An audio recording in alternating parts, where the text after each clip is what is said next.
इंदौर के सत्कार कला केंद्र द्वारा पद्म भूषण स्वर्गीय डॉक्टर एस.के. मुखर्जी राष्ट्रीय चिकित्सा सेवा अवार्ड 2025 से सम्मानित किए गए हैं।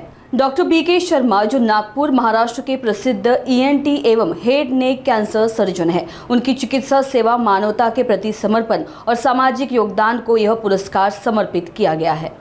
नमस्कार, मैं डॉक्टर बी.के. शर्मा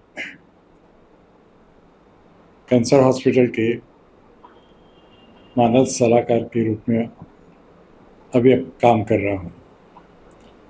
जहाँ तक सवाल ये है कि जो मुझे सत्कार जो केंद्र है, सत्कार कला केंद्र, ये इंदौर की एक संस्था है। ये उन लोगों को सम्मानित करती है जो प्रतिष्ठित चिकित्सक अपने जगह समाज सेवा करते हैं। जब उन्होंने मुझसे इस बारे में पूछा कि आपका ज़्यादा काम किस में होता है, तो मैंने सीधा उत्तर दिया कि मैं ज़्यादा सेवा कैंसर के मरीजों की करता हूँ। तब उन्होंने मुझसे अपना पूरा मेरे बारे में जाना और उसके बाद में उनकी जो भी संस्था होती है उनको बताया और उन्होंने मुझे इसके लिए नियुक्त किया और बाद में मुझे सम्मान दिया। ये सम्मान पिछले 13 तारीख को कम से कम 17 डॉक्टर्स लोगों का सम्मान किया गया था, जिसमें मैं भी था, और कुछ 3 समाज सेवी थे, उनको भी उन्होंने सम्मानित किया गया। पुरस्कार का मतलब ये होता है कि जो भी व्यक्ति विशेष होता है उसको सम्मानित किया जाए, उनको एक प्रमाण पत्र दिया जाए और सम्मान के साथ साथ उनके विषय के बारे में लोगों को बताया जाए। उस सभागृह के अंदर में कम से कम 300-350 लोग थे, जहाँ हर डॉक्टर के परिचय किया गया। जहाँ तक मेरा सवाल है, बताया गया कि आप पिछले 41 सालों से कैंसर हॉस्पिटल, राष्ट्रीय कैंसर हॉस्पिटल यानी कि राजचंद्र तुकोजी कैंसर हॉस्पिटल में यहाँ काम करते हैं और पिछले 41 सालों से काफ़ी उन्होंने इसको डेवलप भी किया और उनके उस कार्यकाल में उन्होंने कई कैंप भी किए कैंसर के मरीजों का, उनका डायग्नोस किया और अस्पताल में उनका फ्री ट्रीटमेंट भी किया गया। इस सारी चीज़ों को देखते हुए उन्हें 2 बार फेलोशिप भी मिली और वो फेलोशिप के लिए लंदन एक बार गए और दूसरी बार वो यूएसए गए। तो कहने का मतलब यही है कि हमारा काम है काम करना। एक सबसे बड़ी बात है, कृष्ण का कहना है कि अपना कर्म करो, बाकी फल जो देना है वो देना है। तो हमने कभी फल की चिंता की ही नहीं है। हमें ईश्वर ने यहाँ भेजा है और मैं तो बहुत सौभाग्यशाली अपने आप को मानता हूँ कि एक चिकित्सक के रूप में मुझे ईश्वर ने यहाँ भेजा और मैंने उन सारे लोगों की सेवा की। और कृष्ण का ये भी कहना है कि जिसकी भी तुम सेवा करते हो उसमें भी उसको ईश्वर के समान ही देखो, तभी आपको उसका सेवा का फल मिलता है। सर, आपका चिकित्सक का जो अनुभव रहा है, ऐसा कोई पेशेंट जो ऐसी कोई कहानी जो आपको भी छू गई हो या आपने उसके प्रति काफी सारी मेहनत की हो, और कैसा क्या वो अनुभव रहा है आपका, आप दर्शकों से साझा करेंगे? मैं आपसे एक बात बता देना चाहता हूँ कि कैंसर एक बहुत महामारी बीमारी है। छुटकारा पाना बहुत मुश्किल होता है।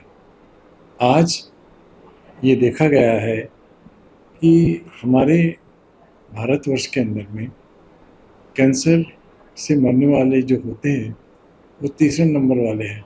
एक सबसे पहले हार्ट, दूसरे जो डायबिटीज़ की बीमारी वगैरह भी होती है, और तीसरे कैंसर। अनुमान ये देखा गया है कि 80% जो कैंसर मुंह का होता है वो तम्बाकू की वजह से होता है और 40% बॉडी के अंदर कैंसर जो होता है वो भी तम्बाकू की वजह से होता है।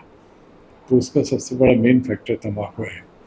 हम जब भी कैंप करने जाते थे, हमारा सबसे बड़ा ये कहिए कि जिसमें हम लोगों को जन जागरण में हम अपने कार्यक्रम में बताते थे कि भैया तुम तम्बाकू का उपयोग कम करिए। आज सबसे बड़ी बात यह है कि सरकार को कितना भी हम लोग उस बारे में जानकारी दें, लेकिन जो तम्बाकू तम्बाकू का जो जो उत्पाद होता है उस पर सरकार ध्यान नहीं देती है।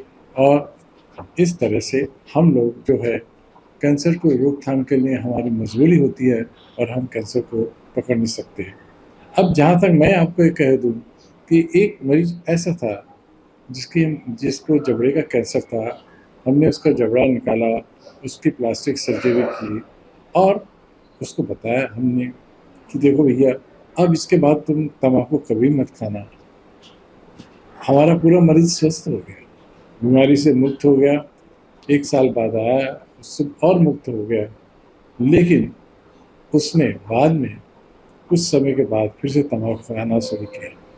जब उसने फिर से तम्बाकू शुरू किया तो एक समय ऐसा आया कि वो फिर से कैंसर का वही जगह पर फिर से शुरुआत हो गई। फिर आया, फिर हमने उसको देखा, हमने फिर थोड़ा-सा उसको हमने डाँट भी लगाई कि तुम ऐसा क्यों कर रहे हो? फिर मुझसे कहने लगे कि मुझसे तम्बाकू के बिना रहा नहीं जाता। तो मैंने कहा, अब यदि इस प्रकार की तुम्हारी बीमारी है तो तुम भी नहीं रहोगे। खैर फिर भी हमने उस मरीज को ठीक किया और वो फिर घर चला गया। ऑपरेशन के बाद 6 महीने के बाद फिर से आया, अच्छा था। लेकिन जहाँ कहते हैं लत ही होती है, उसने फिर से शुरू कर दिया। और एक समय आया कि उसकी पूरी नस फट गई, पूरा ब्लड लहूलुहान हो गया और उसकी मृत्यु हमारे अस्पताल में हुई।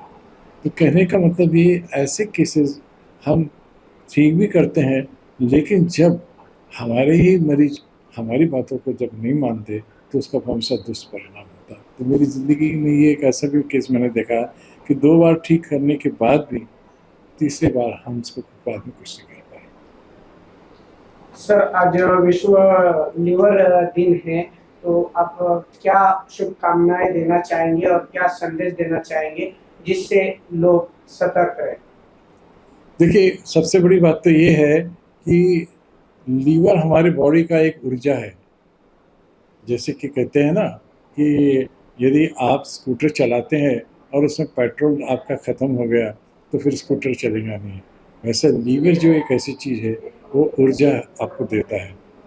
अगर आप उस ऊर्जा को किसी परिणाम से उस ऊर्जा को ख़त्म करेंगे, अब ख़त्म कैसे करेंगे कि जिनको लत शराब की होती है, अल्कोहल, तम्बाकू और जिनकी जो डाइट है, वो डाइट भी ऐसी डाइट होती है कि जिसमें ऐसे भी तत्व होते हैं जो हमारे लीवर को ख़राब करते हैं।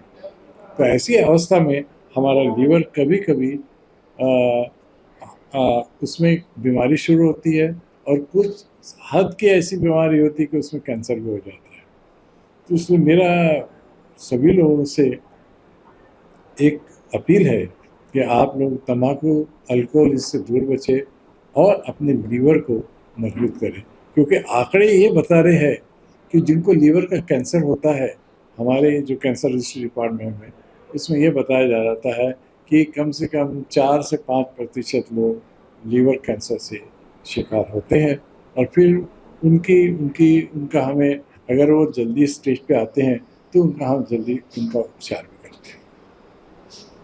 यही मेरा एक आज के इस दिवस में यही कहना है कि आप बिल्कुल सतर्क रहें, उन चीज़ों से दूर रहें जो चीज़ खतरनाक है।